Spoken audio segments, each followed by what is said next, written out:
Bonjour tout le monde. Bienvenue à Un peu de crime dans ton café, votre podcast bimensuel de café et de crime.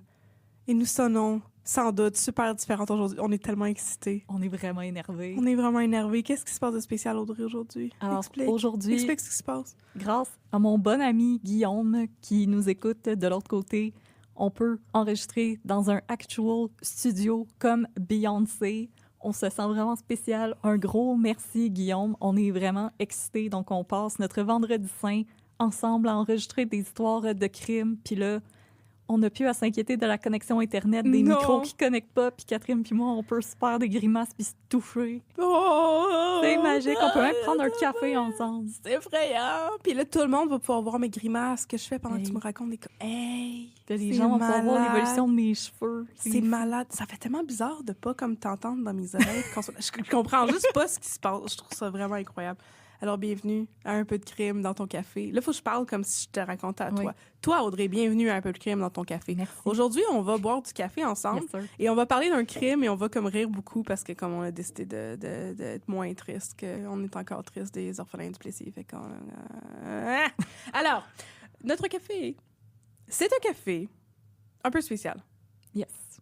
qui m'a été donné par une de mes amies, que je ne nommerai pas, parce que je sais pas si elle veut être nommée en nom. Mais c'est ça. Mais c'est mon ami à moi aussi. Ouais, une de nos amies de longue date du cégep, de quand on s'est rencontrés, ça fait tellement longtemps. Michel est mon ami depuis le secondaire. Ah, mon Dieu, c'est On a joué au encore soccer pire. ensemble. C'est vrai! C'est-tu comme son père qui coachait votre équipe ou ton C'est père mon qui... père. C'est ça, parce que son père, c'est un agent secret. Oui. Non, son père, c'est pas un agent secret. Il travaille pour l'Agence spatiale canadienne. C'est pas un agent secret. Donc, son père, c'est un astronaute. Et ce n'est pas un astronaute non plus, non. Alors, elle m'a offert un café parce que au début de l'année, Michel, qui est une comédienne et chanteuse, comédie musicale, elle faisait partie de la tournée de l'expérience Bridgerton qui était à Montréal. Et elle était à Toronto. Et je lui ai demandé de me ramener en cadeau un café qui venait du quartier où elle habitait, qui était le quartier de Leslieville, en banlieue de Toronto. Oh. Oh! Alors, elle m'a ramené le café Henri, avec un beau petit bulldog français dessus. Le torréfacteur s'appelle The Remarkable Bean. C'est un La café... bine remarquable. C'est la bine remarquable. C'est un café certifié, biologique, organique et toutes ces affaires-là. Et c'est un café à torréfaction foncée qui a des notes de rien pantoute. Pourquoi c'est pas écrit c'est quoi les notes sur leur site web? Oh, ça dit un arôme fumé. C'est quand même pas Petit pire. guidou. C'est comme... C'est très foncé. Moi, vous le dire, là. C'est comme Éric Noireau. Puis... Tu bois ça le matin, puis c'est comme un coup de poing direct sur la tempe. Ça t'étourdit, puis ça te réveille en même temps. Wow. Fait que si vous cherchez quelque chose de punché, vous pouvez aller sur leur site web. C'est parce que c'est disponible, non pas dans les épiceries ici, parce qu'on est loin de Toronto, puis le reste du Canada. Le ROC nous aime Le pas. rock. Mais vous pouvez l'acheter sur Internet, sur le site remarkablebean.com. REMARKABLEBEAN.com. Hey, je suis bonne pour appeler les affaires, contrairement à la dernière fois que j'essayais de t'appeler les mots. OK. Alors voilà, c'est le café que nous buvons aujourd'hui pendant qu'on écoute une histoire absolument incroyable que j'ai tellement hâte d'entendre. Oui. Et... Alors, aujourd'hui, Catherine et moi, on a décidé de faire un petit crush à notre ligne éditoriale habituelle, c'est-à-dire que d'habitude, on ne s'intéresse pas à des cas avant qu'ils soient réglés. Et là, cette histoire-là, elle est en cours. Mais la raison pour laquelle on a décidé de faire un crush à notre ligne éditoriale, c'est que ça faisait tellement de cas déprimants en ligne qu'on s'est dit, OK, là, il faut qu'on ramène le fun. Il faut Oui. qu'on remette du fun dans votre café. Oui. Fait qu'aujourd'hui, personne meurt. Yay! Pas de racisme, pas d'homophobie, juste des gens très tweets. Puis de la fraude. Beaucoup de fraude. Oh, beaucoup de fraude. On aime la fraude. Alors, aujourd'hui, je vais vous parler de la fraude, l'Ovaganza. Oh, j'ai tellement hâte. Alors, les fans de notre épisode de Norbourg et de notre épisode de Sinard, Oui. vous allez être comblés. On retourne dans l'industrie du showbiz et de la fraude. Oh, yes. Alors, mes sources pour aujourd'hui, le documentaire de Aude Leroux-Lévesque et Sébastien Rist, Lovaganza, La Grande Illusion, qui est disponible sur Cube Média. Et je tiens à remercier nos Patreons parce que la plateforme Cube n'offre pas de période d'essai gratuite. Alors, j'ai été obligée de prendre un abonnement pour pouvoir regarder le documentaire. Alors, merci beaucoup aux Patreons. C'est grâce à vous que j'ai pu regarder cet excellent documentaire. Un épisode de J.E. qui date de 2015. Des articles de La Presse par Isabelle Ducas. Un épisode du Cimetière des CD de Claude Rajotte. Le cimetière de Claude Rajotte. Rajotte? Comment il s'appelait? Pas Monsieur Techno. Non, c'est Claude Rajotte, Cimetière des CD. Oui, non, je sais. C'est pas lui qui avait une émission Non. techno à Musique Plus? Non, Monsieur Net, c'est quelqu'un d'autre. Ah, Monsieur Net, c'est quelqu'un d'autre. Il s'appelait pas Monsieur Techno. Anyway.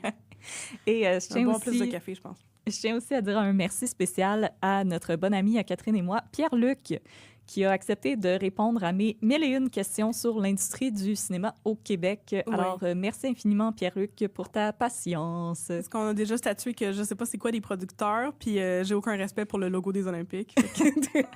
Alors, Pierre-Luc a été là pour répondre à mes petites questions et je vais pouvoir vous en parler. Yes. Alors, Catherine, est-ce que tu es prête à ce que je mette de la fraude dans ton café? 100%.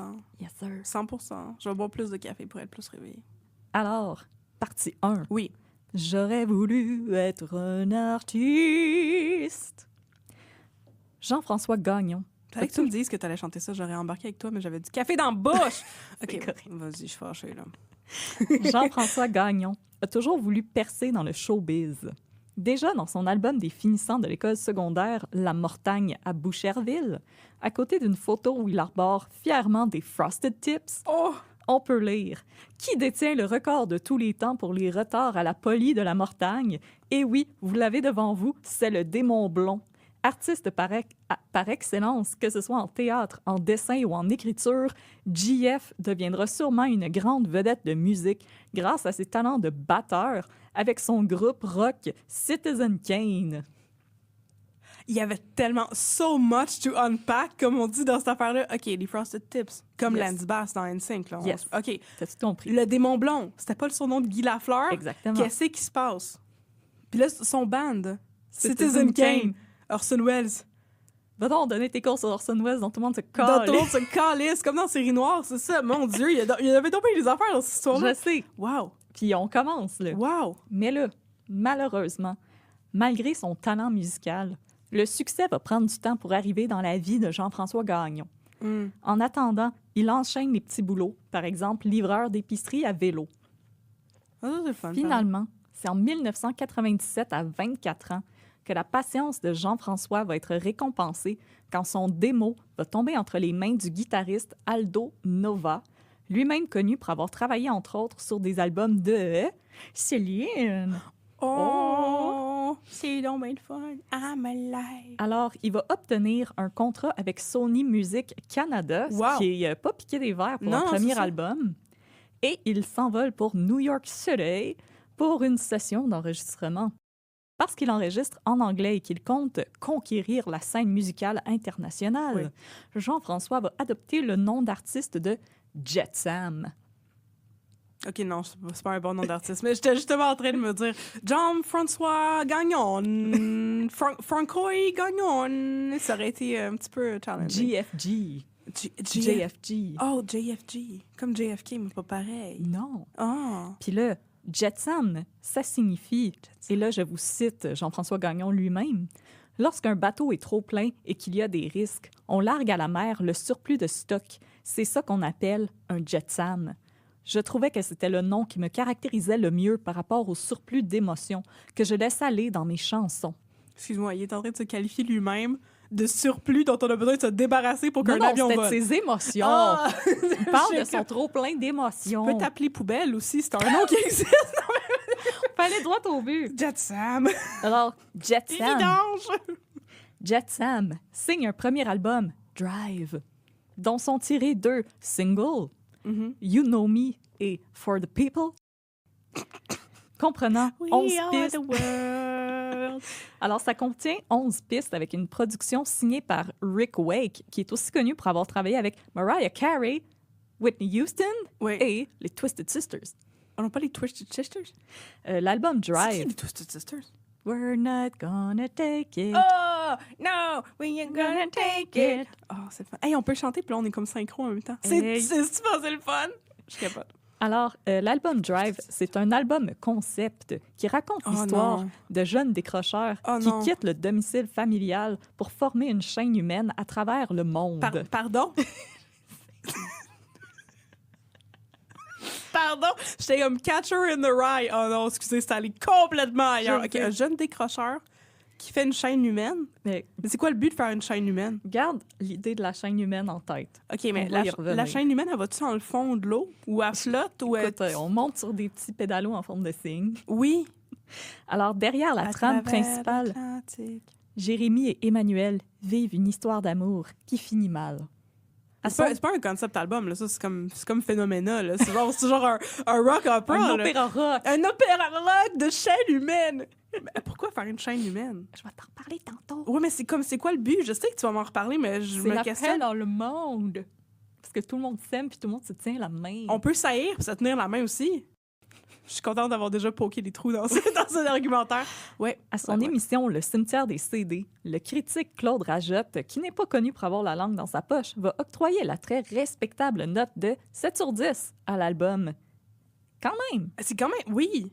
Et il va décrire Jet Sam comme un bon chanteur et Drive comme étant un album s'inscrivant dans le style adulte contemporain. Oh non! Comme Bernard Lachance. Exactement. Selon Rajotte, c'est pas un album qui va révolutionner le monde de la musique, mais qui va plaire aux fans de Corey Hart. OK. Je vous dirais, ça ressemble à un mix entre Corey Hart puis les chansons plus pop de U2. Jésus banane, j'ai le goût d'aller écouter ça maintenant. Puis dans le documentaire, là, Vaganza, il y a quelqu'un qui dit « Ah, tu sais, Jean-François, il savait livrer la marchandise. » Puis je suis comme « Ben oui, c'est un ancien livreur à vélo, j'espère. » Alors, si la critique va être plutôt positive à l'endroit de Jet Sam, le succès ne sera pas au rendez-vous. Oh non! En 2000, dans une nouvelle entrevue accordée au journal de Boucherville, La Seigneurie, on apprend que Sony a décidé de ne pas renouveler le contrat de Jet Sam pour un deuxième album. Jean-François jure cependant qu'il ne va pas se laisser abattre par cette décision. Il va affirmer qu'il va continuer quand même de travailler sur sa musique. Il dit aussi qu'entre-temps, il veut travailler sur son engagement politique et qu'il écrit des chansons pour David Lahaye, qui était alors porte-parole pour la division jeunesse de Amnesty International. Je n'ai trouvé aucune source pour corroborer ça. Attends. David Lahaye, le comédien? Oui. Mais ça, C'est c'est écrit vrai. dans nos étés? Oui, mais ça, c'est vrai qu'il a déjà été le porte-parole de Amnesty International. Mais s'il y a vraiment des liens avec Jean-François Gagnon, j'en ai aucune idée. Mais pourquoi il écrirait des chansons pour lui? Je sais pas. OK. Je ne comprends rien. Je sais pas. Je ne sais pas. Jean-François Gagnon va devoir redoubler de patience parce que c'est juste en 2007 qu'il va retrouver sa place sous les spotlights avec son tout nouveau groupe rock, les Dizzy Racers, qui va signer la chanson thème du film Nitro. Non! Ce chef-d'œuvre du 7e art mettant en scène des acteurs excellents. Excellent! Et qui détient présentement un score de 5.2 sur l'IMDb. C'est bien. Son Rotten Tomatoes, c'est combien? C'est Rotten. C'est Rotten? C'est Oh. Dans un article, encore une fois, dans le journal de Boucherville, La Seigneurie, La Seigneurie. on décrit le groupe en ces termes. Bouclez vos ceintures et préparez-vous à vivre une expérience musicale à pleine vitesse. Le groupe The Dizzy Racers a lancé son album Freedom Road. Course automobile, vitesse, route, musique rock avec une touche moderne. Le groupe se donne à 100 000 à l'heure pour offrir un album qui fait monter l'adrénaline. Je comprends. Est-ce qu'ils ont écrit la chanson thème pour Nitro ou la tune existait avant, puis Nitro a demandé à ce que ce soit la chanson thème? Non, ils l'ont écrit pour Nitro. OK, parfait. Fait que c'est comme, je veux dire, c'est comme les tunes country de Bo Burnham, là. Ouais. Dirt Road, Pickup Truck. Ouais. Là, c'est ça, là, c'est comme... Car and the Yes. car. And a car, going fast car. Yeah, zoom, zoom, zoom. OK, parfait. Dans C'est cet ça, le album, concept. qui était encore une fois un album concept, Toujours. Jean-François parle de vouloir marier sa passion pour la musique et la course automobile. Et là, on le cite, « J'ai inventé le concept de faire des chansons reliées à la route. » Puis là, nous, on va faire à semblant que la route, c'est pas littéralement le sujet le plus épuisé dans le répertoire du rock and roll. Ben, c'est ça que j'allais dire. Il me semble qu'il y a comme... Bruce Springsteen a fait genre 80 tonnes sur la route dans les années 70. Slow Ride de Foghat, Life is a Highway de Tom Cochrane, oui. On the Road Again de Willie Nelson, Et de Rascal Flatts, t'as oublié Born Rascal to be Flatts. Wild de Steppenwolf, Oui. Highway to Hell de AC/DC, Roadhouse Blues de The Doors, Drive My Car des Beatles, Lowrider de War, The Passenger de Iggy Pop, Born to Run de Bruce Springsteen. Ça n'existait pas avant Jean-François Gagnon. Puis OK? aussi, Voyelle. I drove all night Non. to get Non. to you. Qui était une chanson de Roy Orbison. Pour vrai? Ouais, c'est un cover. Roy! J'aime tellement Roy. Roy Orbison. Roy! OK, oui. Alors, Bon, tout cela, donc, n'existait pas, oui. Non. C'est révolutionnaire, absolument, comme Oui. perception de Écoute, la musique et première fois que c'est concept. arrivé. Jamais entendu parler d'un concept comme cela. Non. Effectivement, non. Alors, le groupe était formé de 5 musiciens qui empruntaient des pseudonymes pour mieux matcher avec le thème de la route. Non, non, non, non, non! On non! a donc Road Train Bill à la batterie, Ben voyons, c'est bol. Lorenzo Pistone à la guitare rythmique, Chevy Guitarra à la guitare solo, Ice Cream Man à la basse et Speed King au chant. Ice Cream Man, je pense qu'il est arrivé en retard le jour qu'il donnait les surnoms. Speed King! Je vous laisse deviner que c'était le surnom de Jean-François Gagnon. Ice Cream Man? Non, lui, c'était Speed King. OK, ouais. Hey, excuse-moi. c'est le King. Mirel, Hey, Speedy Gonzalez. Mais, hey. ben voyons donc.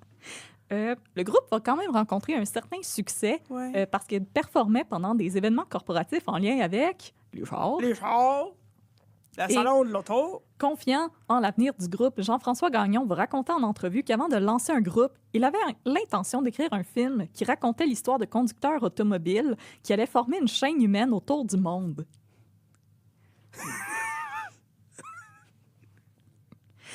Selon lui, il voulait encore y travailler. Était-tu sérieux? Ça sonne comme les faux documentaires de Lonely Island, là, ça. On va tous conduire nos chars pis se tenir la main en même temps. Mais voyons donc! OK, Alors, excusez. Il a dit qu'il allait mettre le projet sur la tablette en attendant, Oui, bien sûr. mais que ça semblait intéresser plusieurs personnes. Qui, ça? Oh, je sais pas. Oh, je sais pas. La mère de Jean-François Gagnon. Oh! Mais c'est le beau, mon pitch, c'est succès bon. Oui. de Dizzy Racers ne durera pas et Jean-François Gagnon va devoir déclarer faillite et retourner à la case départ. Je pense qu'il aurait dû faire un concept album, un concept group sur le thème des insectes, parce que ça, c'est vraiment quelque chose qu'on n'a pas vu. Puis devenir comme le band officiel de l'insectarium. Je pensais à ça depuis tantôt, je me disais, qu'est-ce qui serait vraiment comme out there, là? Ben, Un tu sais, concept album sur les salamandres. c'est correct. C'est correct d'avoir une gimmick. Je veux Ouais, dire, il y a, surtout dans le monde du rock, il y en a beaucoup des groupes de gimmicks. Là, je veux dire, Kiss, Kiss, oui, c'est c'est le ça que groupe de j'allais dire. gimmicks Ouais. par excellence, Ouais. Ghost, etc. Mais je veux Ouais. dire, malheureusement, avoir une gimmick égale, attends-toi à avoir un succès peut-être C'est un, un peu peu limité limité. si t'es pas capable. Tu sais, je veux dire, Ghost, le thème permet quand même une certaine expansion, mais Ouais. de dire qu'on fait des albums sur les chars, à un moment donné, on a fait le tour du sujet, là. Ouais. Partie 2. Oui. Opportunité d'investissement. Ouh. Selon la conjointe de Jean-François Gagnon à l'époque, celui-ci a toujours été très sûr de lui. Il voulait vivre une vie de rockstar. Il jouait le gars qui a beaucoup d'argent et qui a réussi sa carrière et il se servait beaucoup de la chanson du film Nitro pour se donner de la crédibilité. C'est toutefois vers la fin de leur relation que Jean-François va lui faire une offre qu'elle ne pouvait pas refuser. Il lui demandait un prêt de 2000 $ pour produire un film et une tournée mondiale parce que supposément qu'un de ses principaux investisseurs hésitait à lui faire ce prêt parce qu'il lui devait encore de l'argent. Dans le message qu'il lui a écrit sur Facebook, Jean-François l'informe qu'il va trouver cette somme, qu'elle vienne de toi ou non, ma chérie, mais qu'il tenait à le lui demander en premier puisque le retour sur son investissement serait très élevé. Oui. Le projet dont Jean-François Gagnon parle, c'est Lovaganza, Oh! qui débute en 2009. Oh my God. Il s'agit d'une trilogie de films qui devait se conclure par... Une chaîne humaine? Oh! qui allait faire le tour du monde, tant à l'écran que dans le monde réel, Pardon? Comment tu filmes une chaîne humaine? Qu'est-ce que c'est ça, cette idée-là? avec un Oh, chariot. c'est un travelling Ouais, qui c'est un dure travelling. des heures. Le film, c'est juste un travelling qui dure des heures à travers le continent. Et voilà. Et ça s'arrête pas là. La fondation Lovaganza, qui chapeaute la production du film, a pour but d'éradiquer la faim dans le monde et d'amener la philanthropie à un tout autre niveau d'efficacité et d'espoir. Whatever the hell that means. Wow, je suis inspirée. Hey, wow, ça prend des visionnaires. Ça en prend. Si l'idée que leur argent serve à produire un chef-d'œuvre du 7e art et à éradiquer la faim dans le monde, on cherche à mettre de la pression sur les investisseurs potentiels en produisant des visuels, des pamphlets, afin de donner un air de réel à toute la patente. Sur le pamphlet qu'on voit brièvement dans le documentaire Lavaganza, et j'ai fait pause et j'ai essayé de le retranscrire, Oui, vas-y. il y avait une fois un cheval très puissant. Un champion du monde qui était le cheval le plus rapide de son époque. Quoi? Mais un jour, son jockey est tombé malade et, sur son lit de mort, il a demandé à ce que son précieux cheval soit donné à un cousin distant. Quoi? Un fermier qui saurait bien s'en occuper. 1 an plus tard, on retrouve le cheval chez ce fameux fermier. Le cheval souffre de dépression parce que le fermier avait tenté d'en faire un cheval d'élevage. Pour le sauver, le cheval est amené à un jeune prêtre du nom de Père Shkibi, qui le soigne et l'entraîne afin qu'il redevienne un champion du monde. Une fois le cheval prêt, le Père Shkibi lui donne un nouveau nom. Devine c'est quoi son nom? Le Vaganza? DC Racer! Le Père Shkibi, un prêtre ayant défroqué, traverse le pays à cheval sur sa moto en quête d'âmes perdues, des gens aux habiletés exceptionnelles en quête de leur destin. Qu'est-ce qui se passe? Des gens aux capacités exceptionnelles en quête de leur destin? Ouais, il est où mon destin? On est-tu rendu à X-Men, là? Est-ce que c'est version naturelle? Non, c'est juste comme... C'est juste de même. Sur la route, le Attends, père... Attends. Ça, c'est-tu le synopsis de toute la trilogie ou juste un film? Toute la trilogie, je pense. OK, bon, oui. Sur la route, Oui. le père Shkibi et Gasoline Girl font la rencontre d'honnêtes criminels, Speed King, Quoi? Road Train Bill, Ice Cream Man, Lorenzo Pistone et Chevy Guitarra. Non. Une bande de criminels à la Robin des Bois. Ils seront toutefois poursuivis par le seigneur de la Invisible Hand Corporation. What? Que demander de plus? C'est tout? Ça finit de même? Ça finit de même. Oh, wow. Wow! Wow! Wow. Hey! Take my money! Ben, voyons donc. Hey, fuck off everything everywhere all at once, là. La Vaganza s'en vient. Le Vaganza s'en vient. Hey. En OK. plus des pamphlets, posters, trailers, storyboards, on met de la pression aux investisseurs potentiels en jurant que la signature avec un studio majeur hollywoodien est imminente et que l'opportunité d'investir ne se représentera pas. De plus, l'équipe mise en place par Jean-François dispose de lettres affublées de logos des plus grands studios américains, Paramount, Walt Disney. On va même jusqu'à dire que si aucun studio n'embarque, c'est Steven Spielberg lui-même qui va acheter le film pour le produire. Jean-François met en place son équipe. À la tête, il y a lui-même et sa nouvelle conjointe, Geneviève Cloutier, Oh. une ancienne comptable qui a tenté et échoué de se lancer dans le domaine de l'édition jeunesse. Oh. Et ensemble, ils vont se rendre à LA pour débuter le tournage de leur ambitieux projet cinématographique. Mais est où la chaîne humaine dans ce soir-là? À la fin du film, OK, les vigilantes Robin des Bois ils vont faire partir une la chaîne humaine. Ils vont se prendre la main, puis là, tout le monde va être inspiré. Qui va prendre le sabot du cheval? Qu'est-ce qui se passe? Puis oubliez pas, prendre un mafieux Par la main. Ah. Au Québec, c'est le couple formé par Marc-Éric Fortin et Karine Lamarre qui vont se charger... Marc-Éric? Marc-Éric. Marc-Éric. Marc Arcan? Marc-Éric. Oui. Pas sûr que c'est deux noms qui vont ensemble, ça. Tu diras ça à ses parents OK, parfait. qui se Tu chargent... me donneras leur adresse. qui vont se charger de recueillir du financement pour One Land Productions, la boîte de production derrière le projet Lavaganza. Une fois les fonds obtenus auprès des investisseurs, ils sont transférés à Jean-François et Geneviève, qui mènent la grosse vie chez nos voisins du Sud. Puis là, juste pour le fun, Catherine, avec un budget de 8 millions de dollars Oui. au Québec, Oui, sais-tu quel film tu pourrais faire? ni trop. Tu pourrais faire dans une galaxie près de chez vous. Le film est dans une galaxie près de chez vous? Avait un budget de 8 millions. Le premier ou le deuxième? Les deux Les deux? avaient chacun à peu près 8 millions. Hmm. Avec 8 millions en Californie, Oui, sais-tu qu'est-ce que tu fais? dur. Exactement. Ah! Mais les films gimmicks, là... Mais ça, c'était 2009. Ouais. OK, depuis tantôt, je pense à le film de Boyhood de Richard Linklater. OK, on a comme vu que les films gimmicks, c'est le fun, mais c'est limité comme- un peu. Les gens sont comme, OK, c'est intéressant, mais comme le scénario est comme boboche. C'est quand même le fun que tu aies filmé quelqu'un pendant 10 ans de temps, mais en même temps, pourquoi tu as filmé quelqu'un pendant 10 ans de temps, ça valait vraiment la peine? OK, mais c'était avant ça, fait qu'anyway, les autres, Oui. ils savaient pas que les films gimmicks, puis aussi les histoires, les chevaux dépressifs. Spirit, le talon des plaines. J'ai stické là-dessus. Oui, Seabiscuit. Moi, je m'imaginais Seabiscuit tout le long. OK. Mais là, plus bas dans l'équipe, on retrouve Roland Chaput, qui va devenir le producteur associé de Lavaganza. Roland Chaput. C'est en 2012 qu'on lui présente le projet. S'il avait à l'époque pas beaucoup d'argent à investir, il avait cependant de nombreux contacts qui, eux, étaient prêts à investir dans une entreprise québécoise. C'est Marc-Éric qui va l'intégrer à l'équipe en lui promettant de le rémunérer en fonction du nombre d'investisseurs qu'il recrute. Et là, si vous êtes en train de vous dire « me semble que ça sonne comme une fraude pyramidale », vous êtes trop fort pour la Ligue. Ting, ting, ting.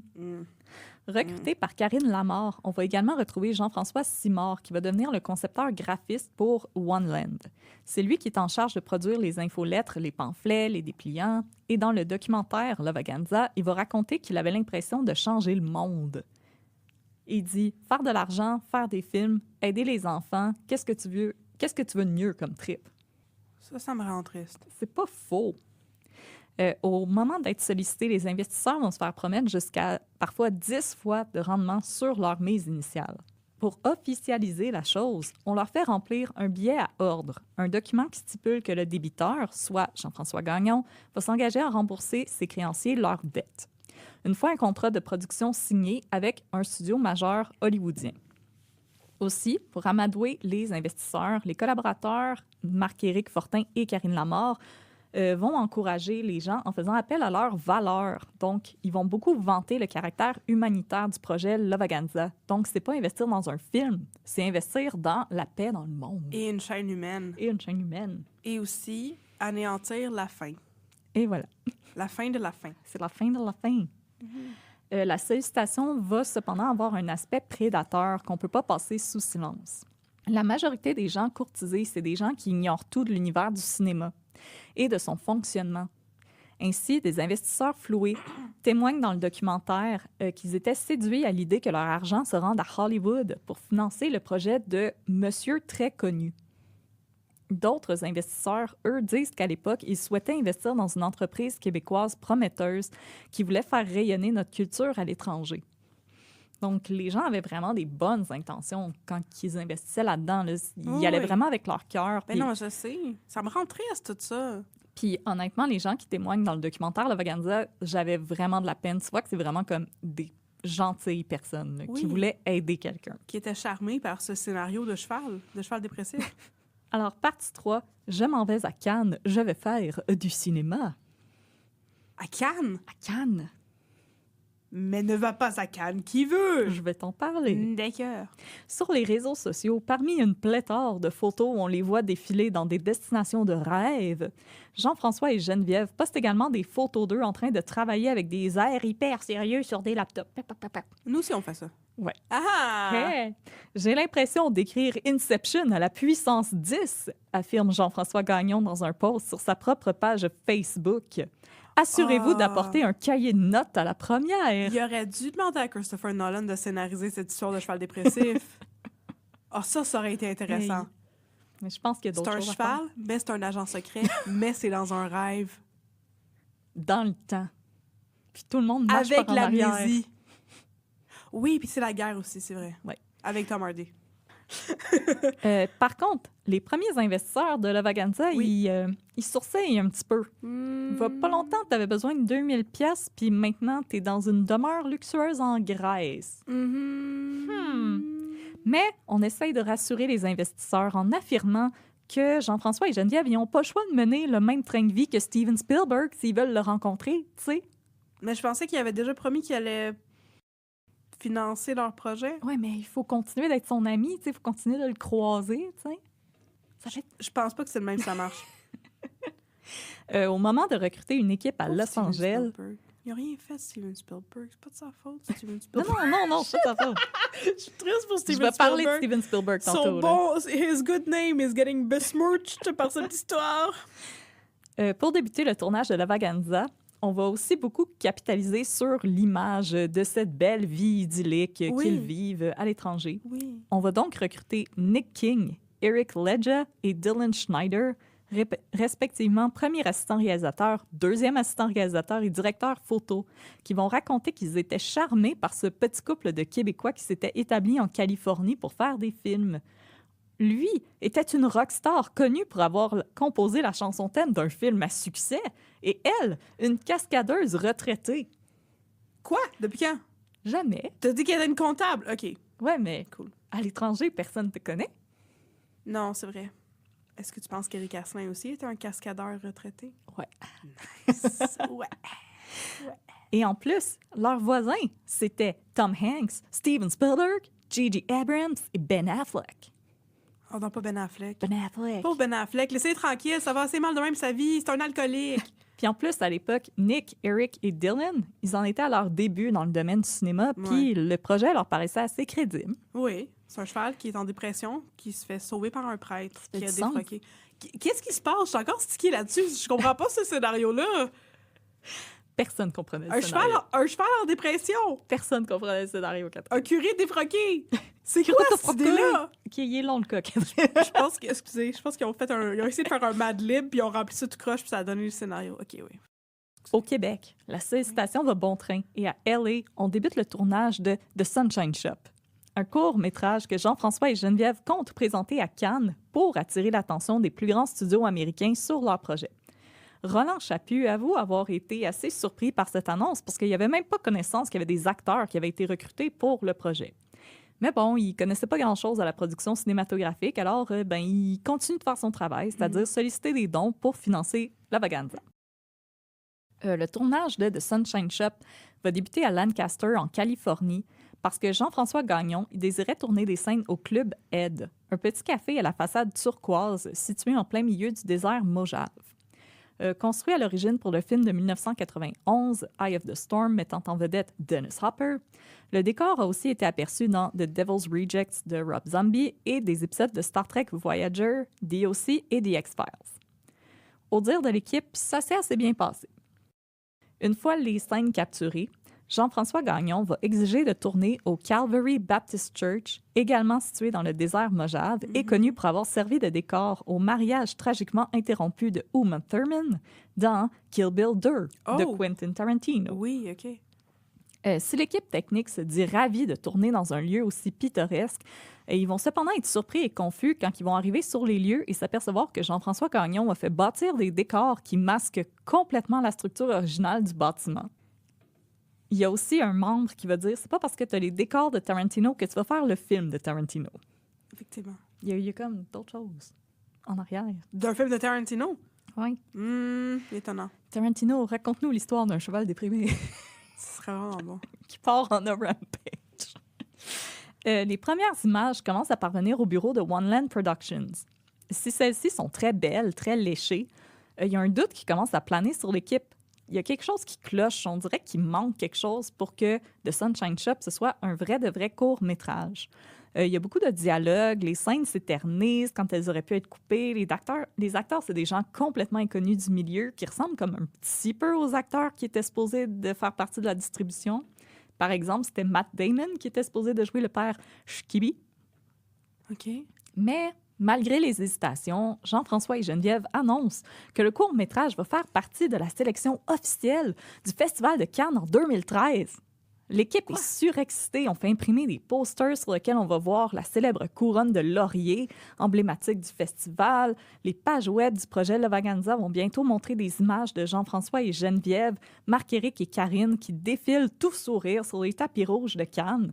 Puis, bien entendu, au Québec, on va mettre ces images-là de l'avant pour continuer la sollicitation. Mais le Sunshine Shop, c'était censé être un court-métrage de Lavaganza pour montrer le projet de... OK! Pour comme hype the thing. Matt Damon. Il y a d'autres choses à faire. Matt Damon. La star du vidéo virale. I'm fucking Matt Damon. Yes, mais aussi comme en 2013, il devait être en train de faire la maudite trilogie de Jason Bourne, là. Il devait être en plein là-dedans. Ben là, mais il y a tout... Puis le Martien. The Martian. The Martian. Mais là, je vous entends. Audrey, come on. C'est prestigieux, Cannes? Non. C'est pas n'importe quelle petite vidéo filmée avec ton sel qui peut aller là. Oui, mais oui, n'importe quelle vidéo que j'ai filmée de mon chat avec mon sel pour aller à Cannes. Laissez-moi vous expliquer. Ben voyons donc. Cannes, c'est pas juste le tapis rouge puis les vedettes. C'est un moment pour les gens de l'industrie de se rencontrer et de faire des affaires. Les films peuvent donc entrer à Cannes sous différentes catégories, dont certaines font partie de la sélection officielle. Les films en compétition, hors compétition, un autre regard et la sélection officielle des courts-métrages. Et c'est là le sleight of hand que vont faire Jean-François et Geneviève.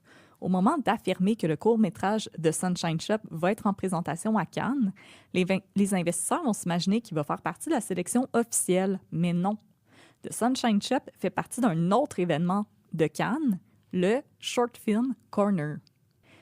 Et là, parce que je veux pas me faire accuser d'être cynique ou d'avoir des mauvaises vibes, voici ce que le site officiel de Cannes dit au sujet du Short Film Corner. Désolé de vous décevoir, mais non, si votre film fait partie du Short Film Corner, il ne fait pas partie de la sélection du Festival de Cannes. Ça le dit direct sur le site? Oui. C'est bien downer, ça.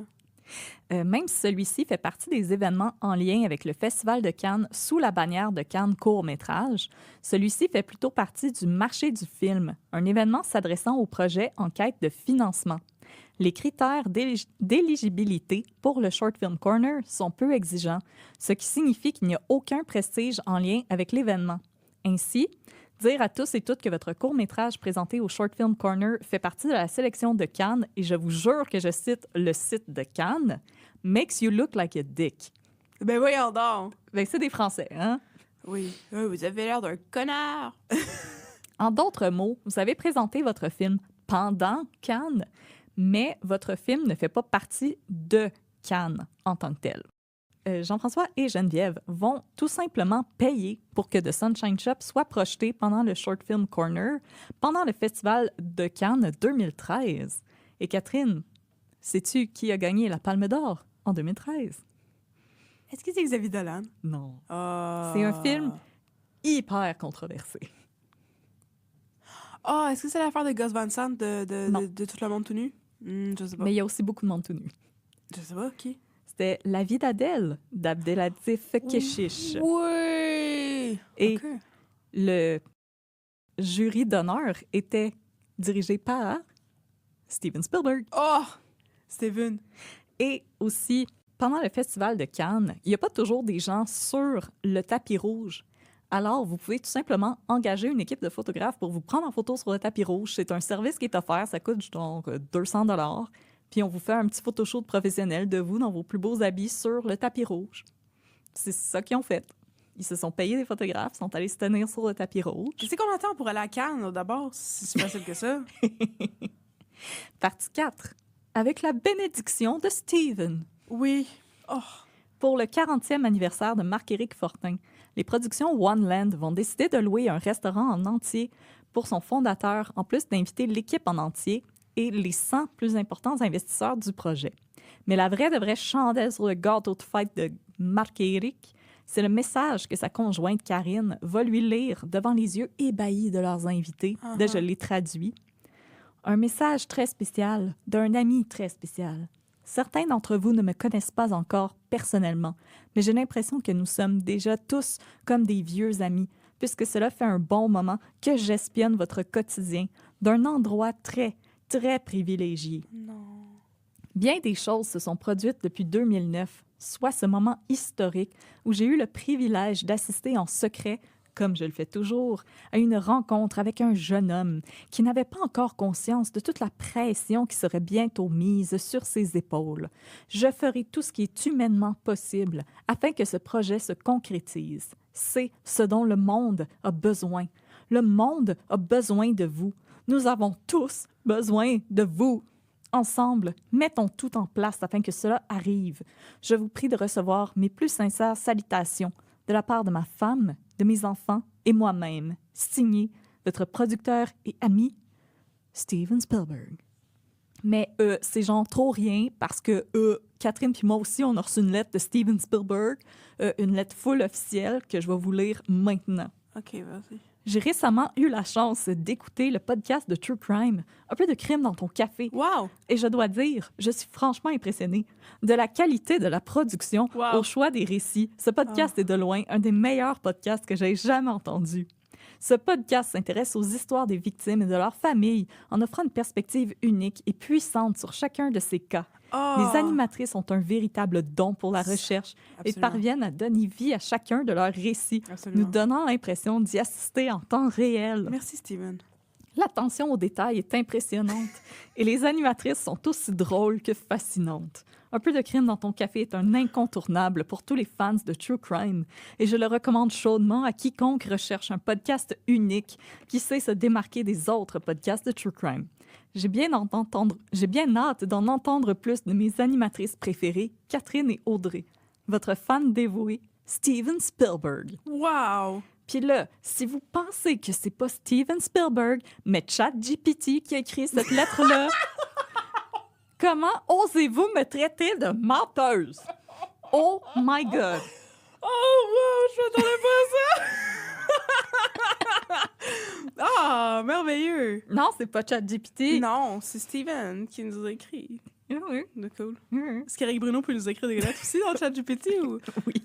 Ah, c'est le fun! OK.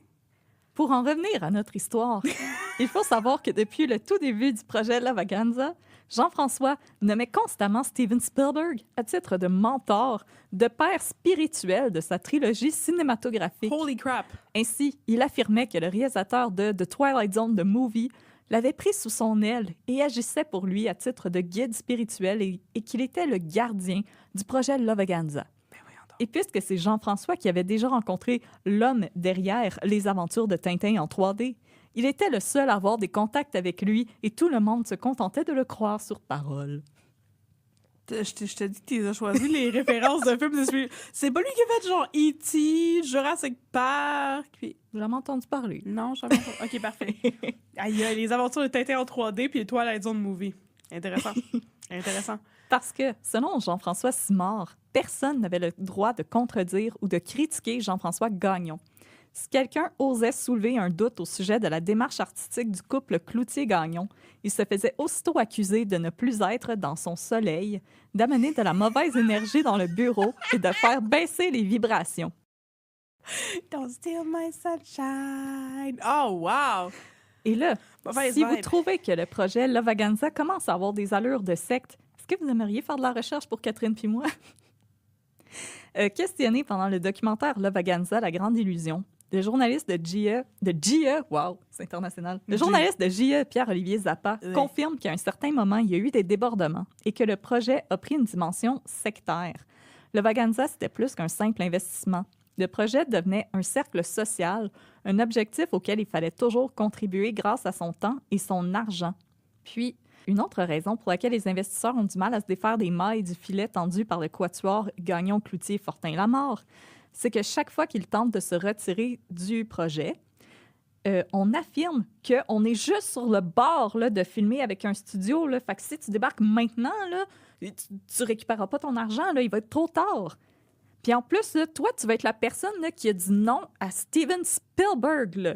Uh-huh. L'homme derrière Indiana Jones et le royaume du crâne de cristal. Là. À un moment du documentaire... You're at it again avec les jokes de Steven Spielberg, j'apprécie. À un moment du documentaire, Marc-Éric Fortin va même jusqu'à promettre à un investisseur en colère que l'équipe s'apprête à signer, genre, la semaine prochaine, là, un contrat de plusieurs millions de dollars avec les chaînes de restaurants McDonald's qui Quoi? vont servir des trios Lavaganza. Et le trio Lavaganza, c'est rien avec un side de fuck all servi avec un verre de pour te rafraîchir. Je pensais que t'avais une vraie affaire, j'essayais d'imaginer. Un petit cheval Trio Lavaganza. déprimé. Ça vient avec un Des petit moteurs qui se tiennent par la main. Oui! À son tour, Roland Chaput va confirmer la formation pyramidale et presque ésotérique derrière le projet Lavaganza. Il raconte qu'à la suite d'un repas avec Marc-Éric Fortin dans un petit diner, ce dernier aurait dessiné sur son apron en papier pour lui expliquer le schéma derrière Lavaganza. Uh-huh. Il s'agissait d'une sorte de projet de mentorat qui devait rester secret, surtout auprès des investisseurs. Quoi? Le schéma comportait 2 colonnes, les travailleurs et les leaders. Ensuite, chaque colonne comportait 12 niveaux. Quoi? 1, c'est les paysans et l'équipe technique. 3 et 4, les créatifs. On monte. Et finalement, 10, c'est Marc-Éric et Karine. 11, Geneviève Cloutier. Et 12, Jean-François Gagnon. Au-dessus de 12, ce sont les guides. Et les niveaux s'étendraient jusqu'à 25. Quoi? Et selon Marc-Éric Fortin, il n'y a eu que 25 dans l'histoire du monde. Jésus-Christ. T'es tellement con. Je pensais qu'il allait dire Steven Spielberg. Oui, je pensais qu'il y avait numéro 25. Steven Non, Spielberg. ça, j'imagine que c'est comme 24. Je comprends rien. Moi non plus. Ils sont comment les 2 colonnes? Sont-ils une à côté de l'autre ou une sur le top de l'autre? Qu'est-ce qu'il y a? C'est comme parallèle, puis c'est Ok. comme 1, 2, 3, 4, 5, 6. Ah, OK. Mais, ouais, il monte le napperon un peu vite, là, mais OK. Partie 5. Halte-là, halte-là, halte-là, l'AMF est là. Ah, je pensais que c'était les Canadiens. En Ah, je suis 2014, déçue. Oui. on commence à tourner au studio Universal en Californie. On tourne quoi? Avec qui? Mais on tourne pas le film La Vaganza encore. On va plutôt tourner des vignettes qui servent à créer un buzz autour du film. Mais c'est là que la production va commencer à se heurter à des problèmes de financement. Parce qu'au Québec, les investisseurs sont de plus en plus agités. Ils ont investi des sommes faramineuses dans un projet où rien n'aboutit. Pire, certains s'aperçoivent que le numéro de carte de crédit qu'ils avaient fourni au moment d'investir dans le projet avait été utilisé pour réserver des chambres de luxe dans des hôtels. Par exemple, le Four Seasons Resort à Bali, où une nuitée se détaille à 1 125 $ canadiens, ou pour la location de voitures de luxe en Californie. Mais c'était probablement pour Matt Damon et Steven Oui, Spielberg. là, hey, ils vont pas dormir dans un Holiday Inn. Ben non. Au moins un Best Western. Hey. Les investisseurs sont en colère. L'argent servait à financer une trilogie de films, pas un train de vie luxueux pour un chanteur raté en manque d'attention. Oh, the shade, Audrey. Oh, the shade. Je suis en forme un matin. Aïe, aïe. On tente de confronter Jean-François Gagnon et Geneviève Cloutier, une investisseuse qui n'était même plus capable de faire son épicerie après que 12 000 $ aient été facturés à sa carte de crédit, plaide auprès du couple. Elle avait prévu partir en vacances avec sa famille et elle a besoin d'argent. C'est Geneviève qui finit par lui répondre pour lui dire de ne pas s'en faire, qu'elle allait être remboursée dans 2 mois maximum. Mais que si elle sortirait du projet, mais elle toucherait à rien pantoute. Ouais, mais si elle est pas capable de faire son épicerie, là, aller en vacances avec sa famille ne devrait pas être la priorité numéro 1. Oui, mais je veux dire, je comprends le stress. Oui, bien sûr, bien sûr. Puis à ce jour, l'investisseuse n'a toujours pas récupéré son argent. Non, Et elle est-ce a qu'elle a dû- réussi à faire son épicerie? Non, puis elle a dû réhypothéquer son compte d'eau. Oh non. La colère des investisseurs va finir par alerter la journaliste Isabelle Ducas de La Presse et l'Autorité des marchés financiers qui va s'empresser de bloquer les comptes de Jean-François Gagnon, Geneviève Cloutier, Marc-Éric Fortin et Karine Lamarre. De là la raison pour laquelle le couple n'arrivait plus à payer son équipe aux États-Unis. Malgré toutes les conséquences sur le plan humain des magouilles de Jean-François et compagnie, l'Autorité des marchés financiers va surtout sévir en raison d'une technicalité, soit le fait qu'en vertu de la loi, pour solliciter des particuliers pour du financement, il vous faut un prospectus. Puis là, sur le site de l'AMF, on explique qu'à titre d'investisseur, vous devez être informé avant d'investir dans une société par action ou un fonds d'investissement. Mhm. À cet effet, c'est la lecture du prospectus qui vous permet d'obtenir de l'information importante sur la société ou fonds, entre autres sur ses produits, son équipe, sa planification stratégique et financière et sur les risques auxquels on s'expose. Le prospectus doit fournir un exposé complet, véridique et clair de tous les faits importants des titres émis pour que l'investisseur puisse prendre des décisions de placement éclairées. Mm. Si une société n'a pas de prospectus, elle ne peut pas vendre de titres au grand public. Et dans la plupart des cas, elles vont faire l'objet de restrictions. Les entreprises peuvent obtenir une permission pour ne pas préparer de prospectus en remplissant une demande de dispense, mais je pense que j'ai pas besoin de vous dire que la Vaganza avait rien fait de tout ça. Mm. L'AMF va donc bloquer les comptes et interdire formellement à l'équipe d'approcher des nouveaux investisseurs, chose que Marc-Éric et Karine vont faire. Ils vont s'excuser sur la place publique et rembourser immédiatement. Non, je niaise. Le 7 mai 2014, pour limiter les dégâts, Karine et Marc-Éric vont organiser une rencontre avec leurs investisseurs pour les rassurer quant à l'annonce de l'AMF. Et pour notre plus grand plaisir, ils ont été enregistrés en cachette par un des participants. Non. Et là, je vous cite Karine Lamarre. Une des raisons pour lesquelles Marc-Éric voulait vous réunir ce soir, c'est qu'on ne peut pas passer sous silence la plainte qui a été formulée. C'est sûr que peut-être que la moitié d'entre vous avait déjà été contacté par l'AMF ou en tout cas en avait entendu parler. Ce qu'ils nous reprochent est sans fondement parce que ce ne sont pas des investissements, il n'y a pas d'émission de titres, ce sont que des prêts de personne à personne. Je vais me permettre cette expression-là, là, mais moi, j'en ai rien à foutre de l'AMF, puis avoir mon nom sur un dossier comme ça, là, ça me fait pas peur. Je savais que la vie allait nous envoyer des défis à la hauteur du projet qu'on réalise et que ce projet-là va engendrer pour l'humanité. Engendrer quoi? De la paix dans le monde. OK. Fortin et Lamarre vont tenir à peu près le même discours à leurs employés qui, soit dit en passant, ne sont pas payés à cause de ça. Et parce que les employés aussi craignent de se retrouver dans la mire de l'AMF. Et aux employés, le couple va affirmer que c'est normal que l'AMF lève des drapeaux parce qu'ils sont des game changers. Selon eux, l'AMF veut établir une nouvelle jurisprudence qui va permettre à d'autres producteurs cinématographiques de pouvoir œuvrer comme eux dans le milieu. L'équipe est rassurée. Wow! On change les choses!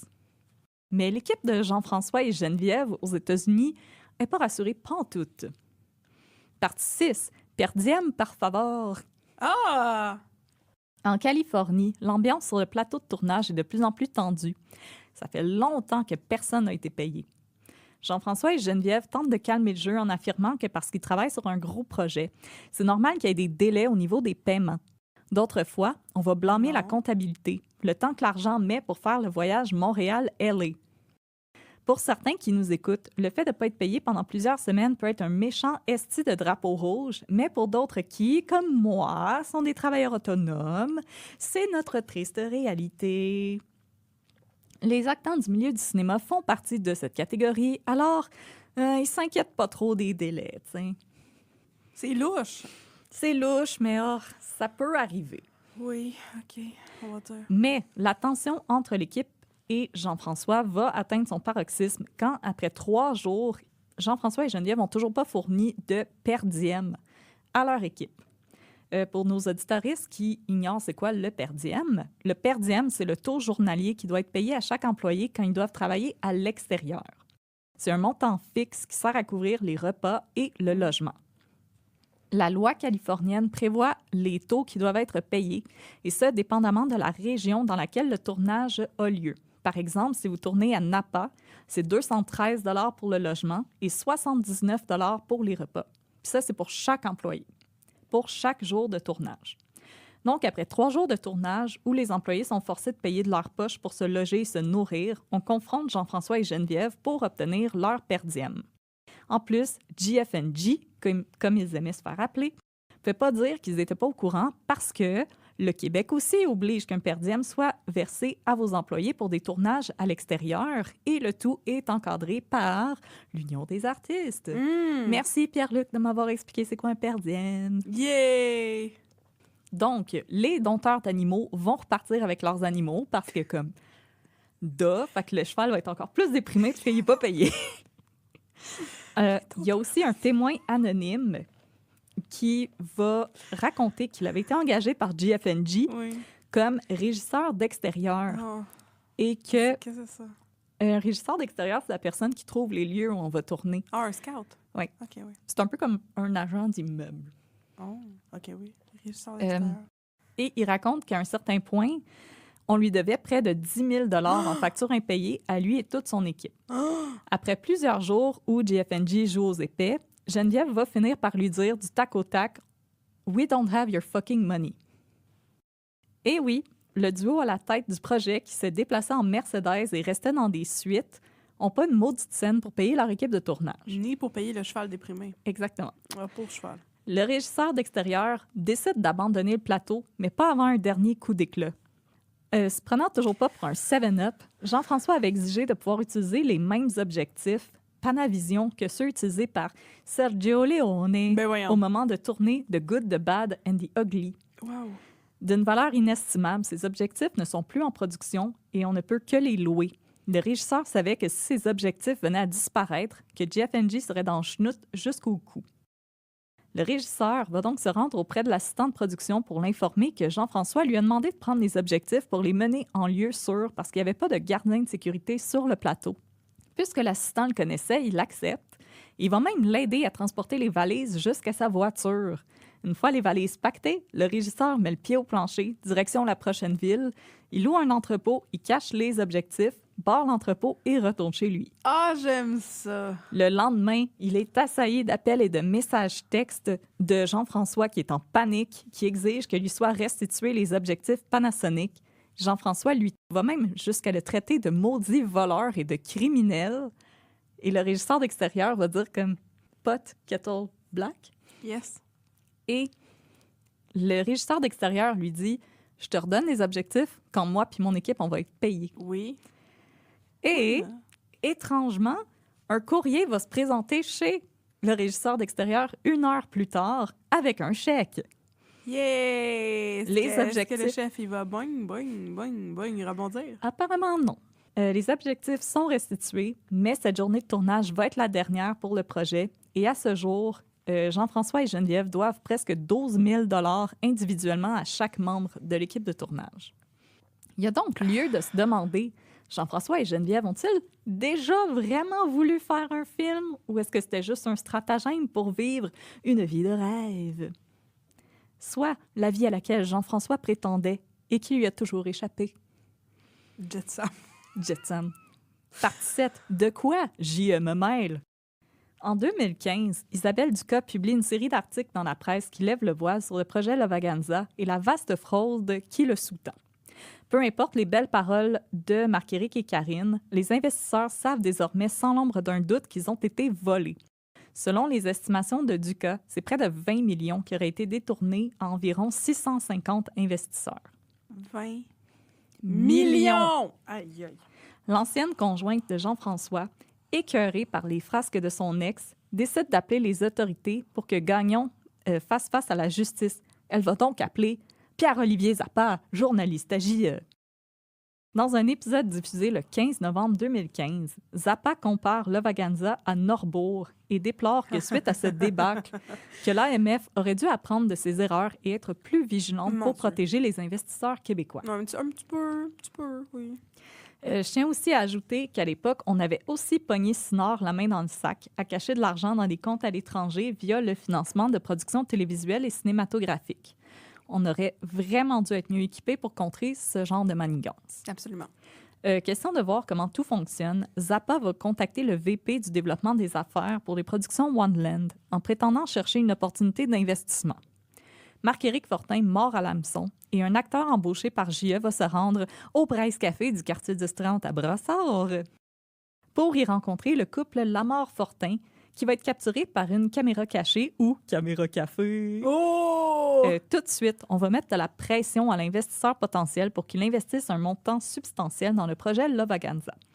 Marc-Éric affirme que l'argent sert à financer les films et que par la suite, les profits qui vont être recueillis au box-office vont être remis à la fondation Lavaganza, qui n'a qu'un seul but, qu'en 2035, tous les enfants de la planète aient un minimum pour vivre.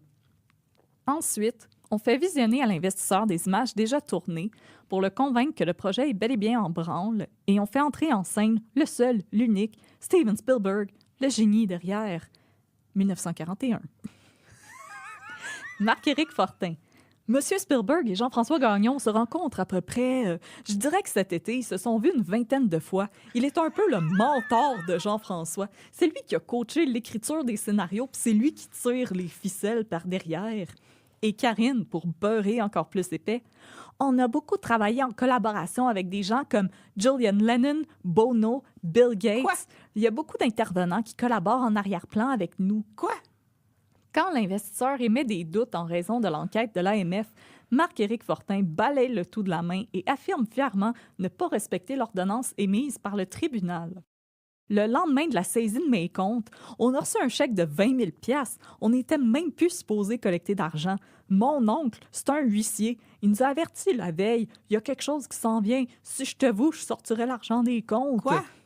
Et plus loin, moi, je suis persuadée que dans les 10-15 prochaines années, là, on va être la première société internationale à faire des trilliards de dollars. Quoi?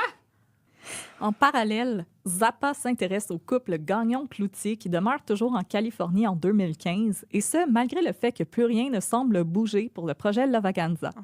Le journaliste décide de se rendre en Californie, dans le quartier cossu de Pacific Palisades, pour accoster Jean-François et Geneviève qui arrivent devant les caméras de JE au volant d'une Mercedes flambant neuve. Et là, Catherine et moi, on va vous jouer l'entrevue que j'ai toute retapée en regardant la vidéo YouTube. Alors, Catherine va vous jouer Pierre-Olivier Zappa, puis moi, je vais vous jouer Jean-François Gagnon et Geneviève Cloutier. Place au théâtre! Oui, je suis prête. Pierre-Olivier Zappa. Non, je ne vais pas le dire à chaque fois, mais est-ce que vous vivez une vie de rêve sur le dos de centaines de Québécois qui ont investi dans ce projet? Jean-François. Non, pas du tout. On promet des rendements de 400 %. On dit que vous avez rencontré Steven Spielberg à une vingtaine de reprises cet été, que vous voyagez à travers le monde, que tout ça est imminent, que de grands studios ont été approchés, que Lavaganza va générer des trilliards de dollars, et vous pensez que les prêteurs sont bien informés? Jean-François, dans tout ce que tu as dit, il y a la vérité. Dans tout ce que tu as dit, là, donc, de quelle façon c'est approché, ça me rend très mal à l'aise parce que je serais pas dans la pièce avec eux quand c'est dit. Est-ce que vous avez des contacts étroits avec Steven Spielberg? Jean-François, Steven Spielberg, il reste juste ici, à côté, dans une maison, pas loin d'ici. On le connaît. C'est un mentor? Jean-François, c'est Geneviève. C'est un mentor. C'est quelqu'un qu'on connaît. Vous êtes en contact avec Bill Gates? Geneviève en riant. Non. Jean-François, non, on n'a pas de contact personnellement avec Bill Gates, non. Avant hier, on a mangé avec Paul McGuinness, le gérant de Bono. Puis là, au moment de l'entrevue, Paul McGuinness n'était plus le gérant de Bono depuis 2013. Okay. De vous voir en Mercedes dans une villa, dans un des plus riches quartiers de la Californie, vous êtes à l'aise avec ça? Jean-François, oui, je suis à l'aise avec ça parce que vous verriez mes jeans, là. J'ai pas changé mes jeans depuis des mois, là. C'est pas pour moi, ça. Je le fais pas pour moi, ça. Est-ce que vous allez nous faire pleurer? Jean-François, non, je veux pas vous faire pleurer, Geneviève. Pis c'est la grosseur d'un bungalow au Québec, là. C'est pas une grosse maison, là. C'est une valeur de plusieurs millions? Jean-François, non, je sais pas, c'est une valeur de 1 million, Geneviève. On est à 3 chambres dans notre maison, c'est assez pour loger notre famille. Jean-François, sérieusement, on avait une maison plus grande au Québec que la maison qu'on a ici.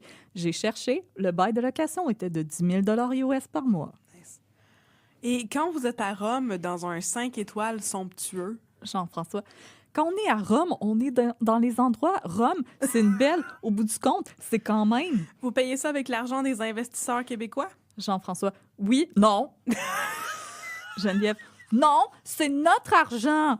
Jean-François, non, c'est notre argent qu'on va devoir rembourser. Les gens voient des choses, puis je les comprends. Ils voient des choses à l'extérieur. Ils peuvent comme quoi, j'aurais probablement passé des commentaires si j'avais vu ça à l'époque, quand je vivais pas à l'intérieur de cette bulle-là.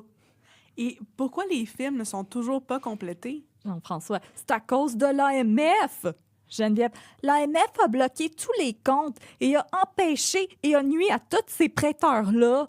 Jean-François, ouais, sincèrement, ces gens-là, ils nous ont tout donné c'est ça qui m'attriste, que ces gens-là, tu sais, ils ont pris à ce point-là, leur économie pour ça. And scene. Toujours dans le même épisode de J.E. Aïe, aïe! Ils ont vraiment l'air tweet. C'est vraiment deer in the headlights, les deux. Yeah. Et même quand Pierre-Olivier Zappa arrive avec la caméra, on voit clairement Jean-François se retourner puis dire « fuck ». Pierre-Olivier Zappa va aussi rencontrer d'anciens membres de l'équipe du projet Lavaganza, parmi eux Karine Despatie, une ancienne assistante au sein de l'organisation. Et Madame Despatie va confirmer les doutes que vous avez tous. Là. Mm-hmm. L'argent a jamais servi à faire des films. tous les fonds étaient dirigés vers Jean-François et Geneviève, qui s'en servaient pour faire des voyages de luxe. Non. Ben oui, toi. Oh non. Toujours selon Despatie, Gagnon et Cloutier auraient une véritable emprise sur leur équipe à la manière de deux gourous qui font des pieds et des mains pour leur fournir les fonds nécessaires pour qu'ils mènent un train de vie rêvé. Partie 8, la fin d'une belle amitié imaginaire. Avec Steven Spielberg. Steven Spielberg, Oh non. l'homme derrière Jurassic Park, le monde perdu. En 2015, les choses continuent de mal aller pour le projet Lavaganza quand Marc-Éric et Karine reçoivent une lettre des avocats de Steven Spielberg Oh non. exigeant que ceux-ci cessent immédiatement de prétendre que Spielberg est lié de quelque manière que ce soit à leur projet. Ah. Forcé de se rétracter, le couple va envoyer cette lettre aux investisseurs. Bien que M. Spielberg ait interagi avec Jean-François et Geneviève sur un plan personnel, nous n'avions pas la permission d'écrire ni de déclarer que M. Spielberg était associé à la franchise d'aucune façon que ce soit. La franchise imaginaire. Ce qui est, selon moi, pas Du mal cheval dépressif. tiède comme rétraction. Oui. À noter qu'une lettre similaire va être envoyée aux investisseurs concernant la participation de la présidente de Lucasfilm, Kathleen Kennedy, et de son conjoint Frank Marshall, tous deux des proches collaborateurs de Spielberg. En effet, des documents de sollicitation datant de 2012 stipulaient que Lavaganza avait débuté un partenariat avec la Kennedy Marshall Company en octobre 2012, ce qui n'était absolument pas vrai. Lavaganza va aussi devoir publiquement se dissocier de Bono, dont le porte-parole affirme qu'il n'a jamais été lié de près ou de loin au projet. Et même son de cloche du côté des avocats du musicien et photographe Julian Lennon, fils d'un gars connu, je pense, Quelqu'un de random. Là. qui était souvent présenté comme étant le parrain de la fondation Lavaganza, chose qui a été démentie par Maître Tahir Bachir, son avocat. Est-ce que Matt Damon aussi a demandé à sortir du projet? Mais qu'à cela ne tienne, puisque Marc-Éric et Karine ont un plan pour faire dévier l'attention des investisseurs. Un mariage! Oh, c'est beau! Le 26 septembre 2016, les investisseurs sont invités au somptueux mariage de Marc-Éric Fortin et Karine Lamarre. Ben oui, mais là... Pour financer l'heureux événement, les deux tourtereaux sollicitent des commanditaires et leur promettent des parts dans le projet Lavaganza. Leur poster de mariage est incroyable. Il y a comme des commanditaires, genre de bière. Des commandites de bière pour un mariage? Est-ce qu'ils ont été commandités par Barbies Resto Bar Grill? J'espère. Ben, j'espère, moi aussi. Ils vont aussi solliciter les talents de Jean-François Simard, le concepteur graphiste des productions One Land, pour concevoir un poster servant à publiciser l'événement. Wow. Ils vont même jusqu'à lui demander de créer un logo qui réunissait leurs deux noms, Marcard, à la manière de Bradleyna. Comme moi, Audéric, c'est mon nom de couple avec Éric Bruno. Qui est en train d'être tellement crampé qu'il est juste figé. Marcard! Marcard.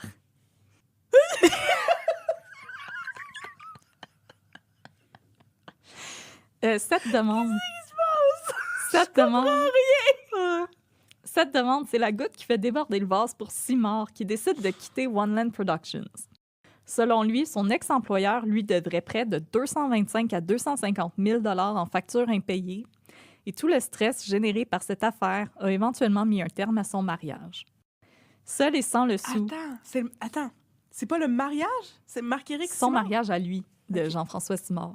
Ah, Jean-François... oui, Jean-François Simard, c'est pas Marc-Éric Chose. Non. Ah, OK, excusez. Son mariage à lui. Oh oui, excusez. Puis là, Jean-François Simard est inquiet. Il a participé au projet. Est-ce qu'il risque lui aussi d'avoir des répercussions sur le plan légal? Parce qu'il détenait encore tous les fichiers visuels de son ex-employeur, en plus d'un accès à leur dossier. Simard va décider d'utiliser ses talents de graphiste pour créer un site web qui répertorie tous les articles publiés sur la fraude Lavaganza. Le site, lavaganzascandale.com, nous tient au fait des dernières nouvelles et avancements dans l'affaire. Grâce à ce site web, de nombreux investisseurs floués ont pu en apprendre plus sur la fraude dont ils ont été victimes et ont pu savoir comment entrer en contact avec les autorités concernées pour témoigner contre les têtes dirigeantes de Lavaganza. Ooh, I like this. Et OK. parce que Jean-François Simard sait comment ça fonctionne, si vous googlez Lavaganza, c'est le premier résultat. Lavaganzascandale.com. Nice. Roland Chaput aussi va se rendre au bureau de l'AMF et déballer son sac sur Marc-Éric Fortin et Karine Lamarre. Partie 9. Mais le pauvre, il vient de se marier! Oh, laissez-les vivre! Partie 9. Il était temps. Il était temps, mon Dieu. Finalement, en 2016, le coup près tombe et l'AMF dépose ses accusations contre le projet Lavaganza. Au total, c'est près de 247 chefs auxquels font entre autres face Karine Lamar et Marc-Éric Fortin. Marquard!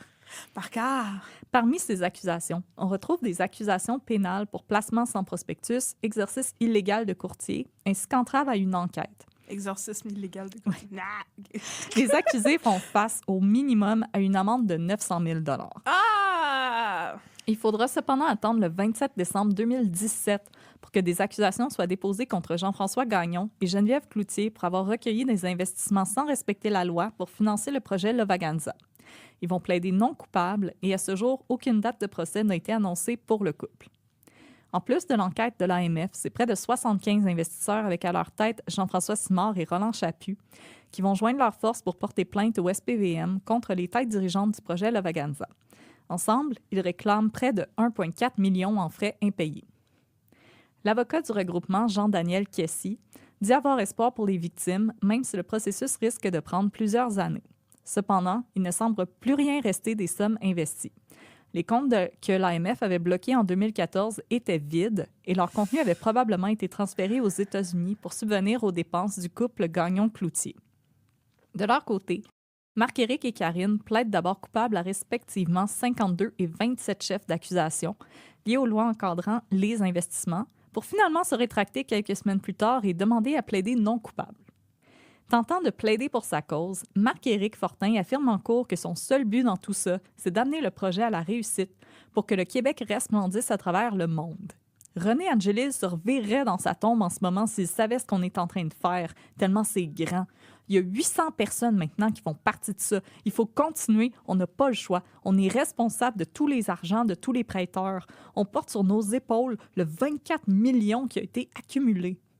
En réponse à ça, le juge Pierre C. Gagnon de la Cour supérieure va répliquer « Comme juge, je dois essayer de comprendre la patente et ça ressemble à une fraude en Moses. » À cause Il n'y en a plus les 24 millions. Non. Il n'existe plus les 24 millions. À cause d'un certain événement s'étant déroulé en 2020 et dont nous tairons le nom, les procédures judiciaires contre Karine et Marc-Éric sont reportées. Maintenant que les choses se sont calmées, on apprend en novembre 2021 que ceux-ci multiplient toujours les tactiques pour que le processus s'éternise. Ouais. Le juge Marc Bisson de la Cour du Québec finit par dénoncer leurs agissements après que ceux-ci aient renvoyé leur avocat pour une 4e fois et avoir présenté 3 nouvelles requêtes au tribunal. Ça semble être le jour de la marmotte qui se répète. Depuis 2018 qu'on est en attente de ce dossier. Il y a des gens qui sont victimes, qui attendent. Avec le passage du temps, c'est une stratégie que vous adoptez. Le juge refuse les requêtes et les premiers témoins peuvent être entendus. Tout d'abord, l'enquêteur de l'AMF, Jonathan Gabriel, explique que les fonds récoltés par le couple Fortin-Lamar sont versés en argent comptant, par chèque ou virement Interact, ou alors des cartes de crédit sont mises à la disposition du couple Gagnon-Cloutier aux États-Unis. Parfois, les investisseurs peuvent être appelés à payer de leur propre poche certains fournisseurs, par exemple des sociétés de production. Puis là, je le cite, « Des courts-métrages ont été produits, mais l'argent sert aussi à supporter le train de vie extravagant de Jean-François Gagnon et de sa famille. Lui, sa femme, leurs enfants et la gardienne voyagent partout dans le monde. Ils sont 6 à se déplacer. Ils vivent une vie de riche pour attirer l'œil des producteurs. Ils expérimentent différents concepts créatifs sur le dos des investisseurs. » Gabriel utilise par ailleurs le mot « mégalomanie » pour décrire Jean-François Gagnon. Tu m'étonnes. Dans le témoignage, l'enquêteur Gabriel raconte également qu'un homme a investi à lui seul 100 000 $ dans le projet Lavaganza après que Gagnon lui ait promis un retour de 1 million lorsqu'un contrat serait signé avec un grand studio. Ensuite, c'est l'avocate de l'AMF, maître Mélanie Bélan, qui va invoquer 12 facteurs aggravants pour demander une peine de prison pour le couple Fortin-Lamar. Notamment, elle souligne le nombre élevé de victimes et les sommes importantes en jeu. Yes. En plus des rendements exorbitants promis, absolument impossibles à rembourser.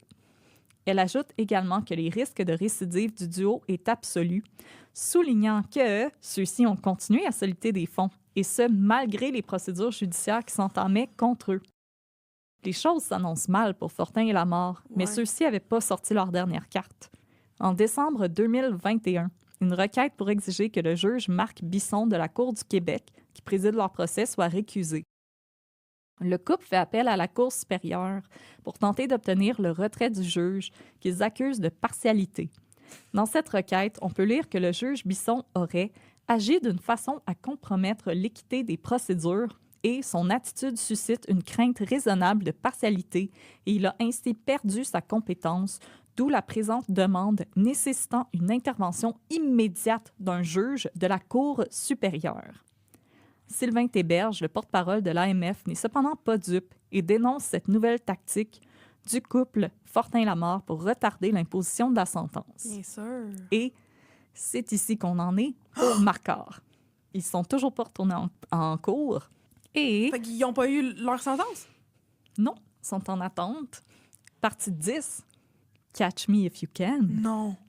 En février 2021, dans un article d'Isabelle Ducas dans la presse, on apprend que malgré les procédures judiciaires en cours, le couple Fortin-Lamarre continue de solliciter des fonds auprès d'investisseurs québécois.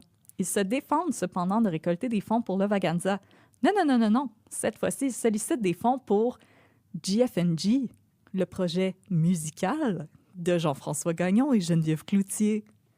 Dans The Adventures of GFNG, Jean-François Gagnon et Geneviève Cloutier ont enregistré un album au célèbre studio Abbey Road et enregistrent des vidéos à travers le monde. Sur leur site web GFG Records, ils se décrivent comme voyageurs, producteurs, réalisateurs, écrivains, chanteurs, compositeurs, multi-instrumentalistes et que leur histoire en est une de passion, de créativité et d'imagination sans limite. En tant que couple marié, ils partagent un amour pour la musique et les histoires et comptent combiner leur passion pour créer GFNG's Adventures from Terradisio, un film musical épique qui saura captiver un public venant de partout à travers le monde. En décembre 2022, le couple annonce la sortie d'un prochain EP, Gardens of Atlaea. Selon eux, leur musique et leur talent pour raconter des histoires sera apporter la paix dans le monde et résulter en... La fin de la fin. Une chaîne humaine. Non! Non! Et là, Catherine, je t'avais promis un punch Oui. C'est cool. que tu m'as demandé de garder. Ouais. Le documentaire Loveganza Ouais. est disponible sur la plateforme Cube. Oui. Et si tu veux écouter GFNG's Adventures, où dois-tu te rendre? Je sais pas. Sur la plateforme Cube. Pour vrai? Yep. Et c'est ce qui conclut Loveganza. Attends, mais qu'est-ce que ça veut dire? Que la plateforme Cube, ils ont la preuve que ces deux-là, c'est des fraudeurs, mais ils distribuent quand même leur matériel. Ben voyons, ça a bien pas d'allure. Puis l'AMF dit que, dans le fond, la raison pour laquelle GFNG n'ont pas encore été rapatriés au Québec, c'est qu'ils n'ont pas d'adresse, fait que l'AMF n'est pas capable d'aller leur livrer une... Le huissier n'est pas capable de les trouver. Ben voyons donc. Et moi, je suis comme, arrêtez leur passeport! Mais c'est vraiment frustrant. Je sais, puis C'est pour ça qu'on fait pas des cas qui sont pas résolus d'habitude. à la fin du documentaire, il y a un des anciens membres de leur équipe technique qui dit « OK, mais moi, là, si demain, j'allais voler un dépanneur, Ouais. je me ramasserais en prison, là. » Ouais. Eux, ils ont volé 25 millions! Ouais. Puis on est comme, si vous pouvez venir au Québec pour qu'on vous donne une tape sur les doigts, ça serait le fun. Pourquoi l'Interpol s'en mêle pas? C'est pas ça le principe de l'Interpol? Je sais pas, mais ils sont présentement libres d'aller enregistrer de la musique partout dans le monde. Il y a quelques vidéos qui sont disponibles sur YouTube, si vous voulez aller regarder ça. Aïe. C'est presque bon. C'est aussi beau que la carrière musicale de James Awad? C'est meilleur. C'est meilleur! Mais je veux dire, Jean-François Gagnon est un musicien, là, on va le dire. On va donner à César ce qui est à César. C'est un musicien. Geneviève Cloutier, elle chante comme Cœur de pirate. Cœur de pirate était sourde. C'est que... OK. Puis comme toutes leurs chansons, ça parle de eux. Oui. Et c'est insupportable, là, vraiment. Allez voir le site GFNG Records. Là. Vous allez tirer votre ordi par la fenêtre. C'est épouvantable comment ces deux-là se prennent pour John Lennon et Yoko. Là. Je suis tellement confuse. Alors, c'était mon cas, Catherine. Confuse. Aïe, mais j'ai toujours pas compris c'est quoi la style de rapport de la chaîne humaine.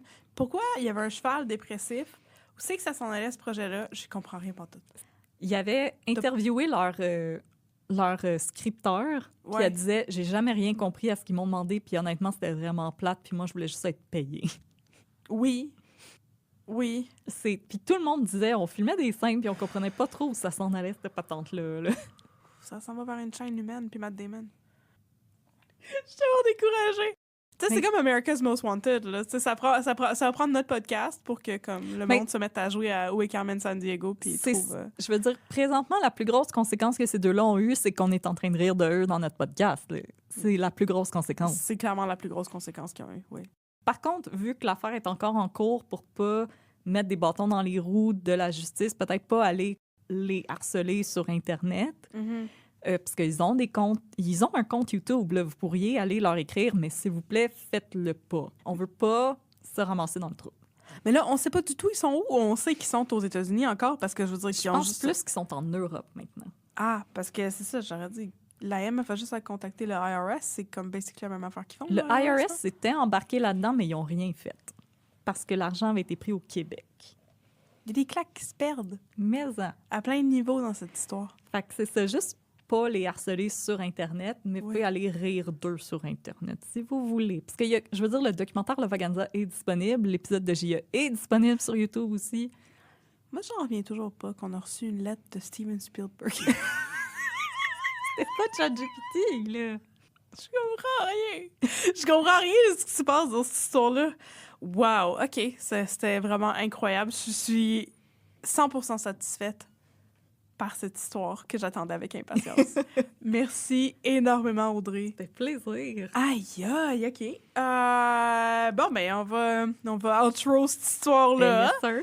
Hey, si vous avez aimé cette histoire et que vous voulez jouer à où se trouve Carmen Sandiego? Chante la chanson. T'es bien? Mais où se cache? Oui. Carmen Sandiego. Voilà. Fait que si on veut jouer à ça avec le couple Gagnon-Cloutier, vous pouvez le faire, mais c'est vrai qu'on veut pas se mettre dans la merde avec ça. Non! Mais si vous avez aimé notre épisode, vous pouvez nous suivre sur les réseaux sociaux. Nous sommes sur Facebook @unpeaudecrime et sur Instagram @unpeaudecrime dans ton café. Nous avons aussi une boutique Etsy et un Patreon. Tous les liens sont sur notre page Facebook, si je ne m'abuse. Yes, sir! Et sur Instagram. Et sur Instagram aussi, bien sûr, avec notre Linktree. Ils sont même sur Spotify. Ils sont même sur Spotify. Ils sont partout. Partout. Tous nos liens. Comme de toutes GFNG, nos- ils sont partout. Nous sommes partout. Et nous allons aussi faire une chaîne humaine de tous nos auditeurs et nos auditrices. Bien sûr, avec tous nos Patreons. On sortirait pas de la ville de Montréal, je pense. Non. Non. On remplirait le local. Ah, ce serait pas pire. Alors, est-ce que tu veux faire la présentation de notre Patreon? C'est notre nouvelle plateforme. Patreon, non. Yes, sir. Avec plaisir. Alors, Oui. si vous aimeriez supporter le podcast, on vous promet, Catherine et moi, que votre argent est utilisé à bon escient. On vous promet qu'on ne va pas se sauver aux États-Unis avec votre argent. Alors, vous pouvez le faire via notre plateforme Patreon. Alors, sur Patreon, nous avons différents tiers auxquels vous pouvez vous abonner qui vous donnent différents avantages. Alors, pour 3 $, vous pouvez vous payer le petit espresso qui vous donne un shout-out en ondes. Yay! Pour 5 $, vous avez le bon vieux café filtre qui vous donne également accès à notre Discord où on a des belles conversations, des photos de chats, des memes. Des fois, on se live texte stat. C'est vraiment une belle place pour discuter. Pour 10 $, vous avez le Fancy Flat White et en plus, vous allez avoir accès aux épisodes un jour à l'avance et Yes. accès au contenu bonus 4 fois par année. Et en plus, vous avez accès aux épisodes avec du visuel parce que maintenant, nous avons des caméras. Oh! Alors, vous pouvez nous regarder, nous faire des grimaces et vous pouvez regarder Catherine être très dubitative quand je lui explique que le projet Le Vaganza. Pour 15 $, vous avez le succulent Cold Brew qui vous donne tout ça, en plus d'un paquet de 3 autocollants qui ont été designés spécialement pour vous. Et vous avez 10 % de rabais sur notre boutique Etsy. Yay! Et je tiens encore une fois à remercier les Patreons, parce que c'est grâce à vous que j'ai pu regarder le documentaire Le Vaganza. Ben oui, puis on voudrait vous remercier aussi parce que c'est sur notre Discord qu'on a compris que personne ne voulait acheter notre sweatshirt de Henry Morgenthaler parce qu'il était blanc et les gens ont peur de porter du blanc. Alors, on vous a entendu et on l'a rendu disponible en différentes couleurs Yes, sir. Puis Yes, j'ai aussi sir. fait un nouveau design. Puis ça, là, sur Etsy, on a comme genre 14 couleurs différentes de t-shirts maintenant. Là, c'est disponible sur On vous gâte. plein de manières différentes et on est très, très fiers de notre marchandise. Puis on espère que vous Et sur l'aimez aussi. Discord, Voilà. vous pouvez même nous faire des suggestions, approuver des couleurs, parce que des fois, j'ai besoin de tips. Oui. Et on aimerait remercier nos tout nouveaux Patreons. Alors, un gros merci à Caroline Gagné. Karel Morin, Merci à Isabelle Dallaire. Christelle Vincent Laforce Merci J. Éric Preilly. et merci Alex Sauve, qui doit être sauvé. Oui, ça, mais c'est on lit vos noms comme on les voit. On Oui. n'invente rien. Oui, voilà. Si vous faites Je- des fautes dans vos noms, c'est votre faute. On a même notre premier Patreon européen. C'est vrai! Je crois que c'est J. Éric. Je pense que oui. Merci. Merci beaucoup. Oui. On est vraiment touchés. Yay. Alors, si vous en avez plein votre casse, je comprends Ah, ça, il était long cet épisode-là. Vous pouvez aller vous reposer, aller prendre une marche, Mhm. aller partir une chaîne humaine avec vos voisins. Mhm. Mais pour ceux, elles, qui en veulent encore, qui crient encore, encore, on va vous faire les 2 minutes de stats.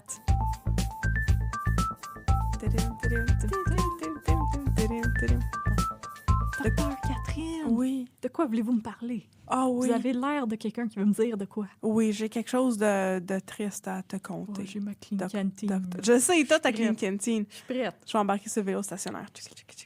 OK. Fait que là, docteur Audrey, je vais te conter une histoire terrible avec une morale à la fin. C'est l'histoire d'un jeune garçon qui porte le prénom assez unfortunate de Léonard et Oh, qui a pauvre petit. 17 ans. Pauvre petit Léonard. J'espère que Léonard ses amis Pauline. l'appellent Léo ou quelque chose de même. Donc, Léonard, il arrive aux urgences. Il fait un problème de cœur. Il fait un problème. Oh non! Son cœur, il est brisé! Son cœur marche plus. Il y a des bobos au En cœur. fait, il y a une valve dans son cœur qui est infectée. Mais il n'a que 17 ans. C'est que... Comment fait-on pour avoir une passe? infection du cœur à 17 ans? On est censé être spick and span à 17 ans. Yes, sir. Faut en train de faire le test Fringant. léger bouché à toutes les 2 minutes puis courir 27 paliers, même pas break a sweat. Là. Moi, j'en faisais 3 puis je vomissais. Oui, Moi, j'en faisais 4 juste pour avoir une note de passage. Moi aussi, j'en faisais 4 puis j'allais vomir. Et après ça, j'arrêtais. Voilà, c'est fini. Donc là, Léonard, il arrive, puis là, ils disent, mon Dieu, mais tu as un problème avec ton cœur. Il va falloir qu'on check Et ton cœur. prénom, qu'est-ce que c'est ça? Et ton prénom, qu'est-ce que c'est ça? Puis, tu sais, ça, c'est quelque chose, tu sais, on va te faire passer les tests, on va te checker. Puis là, ils font passer les tests. J'allais dire, ils font une biopsie, mais non, ils font pas une biopsie de son cœur, ils font pas une biopsie. Tu peux pas couper un bout de cœur, oui ou non? Fait qu'ils font des tests mystérieux. Puis là, probablement que le docteur Faubert, il est pas là, mais j'ai le goût de faire la voix. Il arrive et il dit, bonjour Léonard, c'est parce qu'on a regardé ton cœur, puis c'est une bactérie qui est allée infecter ton cœur. Puis d'habitude, chill. c'est vraiment pas chill. Excusez, ma voix est pas assez grave. C'est vraiment pas swagger, mais là, c'est une bactérie qui est comme ça rentre dans ton corps quand t'as des bobos. Fait que comme t'as-tu des bobos? Puis Léonard est comme, non. Mais il tient le drap serré sur lui. Oui, il veut pas qu'on l'examine. J'ai pas de bobos. Fait que là, après un petit bout de temps, il y a quelqu'un qui réalise. Je ne sais pas c'est qui. C'est qui réalise? Éric. Probablement Eric, oui. Il est comme, hey, je pense qu'il cache quelque chose en dessous de sa jaquette d'hôpital. Comme il riait pas quand je faisais des shows avec Madame Jigger. Non. Fait qu'il y a clairement quelque chose qui se passe. Faudrait l'examiner. Il y a sûrement un bobo. Peut-être même dans une région intime. Fait que là, Suzanne Clément, elle arrive puis elle dit, allô, mon chum est mort. J'en parle tout le temps. Non, elle dit pas ça. Mais elle arrive puis elle dit, ben là, regarde, moi, je suis médecin, là, puis il n'y a pas de jugement, là. Je veux juste savoir, là, qu'est-ce qui se passe. Judgment Free Zone. T'as-tu un bobo sur ton pin? Puis là, il dit, OK, oui, tu peux regarder. Puis là, elle regarde ça, puis elle dit, oh, c'est infecté, c'est... As-tu Qu'est-ce séduit qui- une déchiqueteuse? Qu'est-ce qui est arrivé là? Puis il dit, je me suis fait ça en faisant l'amour. Puis là, elle est comme, cool. Oh, Tu- avec une déchiqueteuse. Oui, tu fais te faire une fellation par une déchiqueteuse par hasard. Puis comme, non, c'est juste comme... c'est arrivé avec les dents de la fille, faisait une fellation. Puis tout. Elle Puis porte des simplement, elle broches. est comme, je suis pas sûre que c'est ça qui est arrivé pour vrai, mais on va checker ça. Fait que On là, va partir avec elle ça. appelle l'urologue, puis l'urologue, il dit, m'a venir un jour, à m'amener, je suis bien occupée, on est à Montréal. Puis là, entre-temps... une chaîne humaine. Je suis en train de faire une chaîne humaine avec tous les autres docteurs.